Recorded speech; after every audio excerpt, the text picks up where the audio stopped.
This is the Star News Brief. I'm Leah Ubaga. Kenya's jobs crisis is set to turn for the worst following a government directive to freeze the hiring of new civil servants for the next 4 years. In a new circular, the National Treasury has directed all ministries, state departments and agencies not to allocate resources for new recruitment. Also frozen is paid internship and staff upgrades. In your copy of the Star tomorrow, read about how Cabinet Secretary Ukur Yatani, in a circular to accounting officers, says inescapable jobs will only be budgeted for or advertised with prior approval of the National Treasury. Get a copy of the Star by subscribing to our e-paper for only 10 shillings by dialing *550*3#.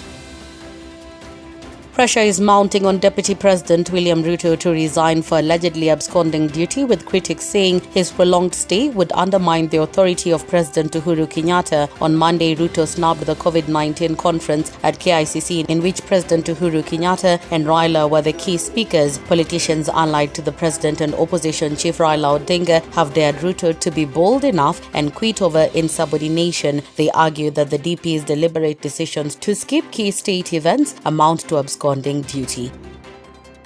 A political showdown looms in Mombasa after businessman Suleiman Shahbal made a surprise appearance at Wiper leader Kalonzo Musyoka's function on Monday. Kalonzo, after opening the first Wiper office in the county at Gulshan, endorsed Shahbal for governor, to the chagrin of Kisauni MP Ali Mbogo, who was elected on the party's ticket in 2017. This gave credence to reports that Wiper has been reaching out to Shahbal to convince him to rejoin the party, whose ticket he used to vie against ODM in 2013. Public universities are on the spot for notoriety in non-remittance or staff reductions. UON, Moi, Egerton and the Technical University of Kenya are listed among the culprits. Higher Education PS Simon Nabukwesi on Tuesday told MPs that the unremitted billions are as a result of the financial challenges occasioned by underfunding of the sector and reduced revenues. To correct the funding problem, Nabukwesi presented a proposal by vice-chancellors to have school fees for government-sponsored students tripled from 16,000 to 48,000 shillings.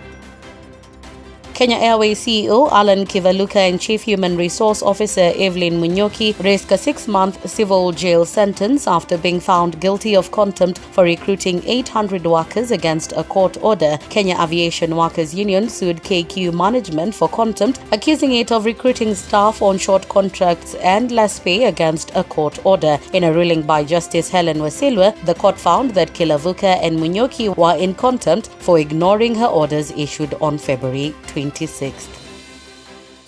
A day after skipping the national COVID-19 conference chaired by President Uhuru Kenyatta, Deputy President William Ruto was back to dishing out hustler goodies to youths at his current residence in Nairobi. Ruto was absent during the conference, in which Uhuru announced an extension of the curfew for 60 days as well as reopening of bars. The DP distributed several items, including wheelbarrows, to youths and women and said every hustle matters. The DP sat on a wheelbarrow and joined youths in a dance as he continued to woo the group ahead of the 2022.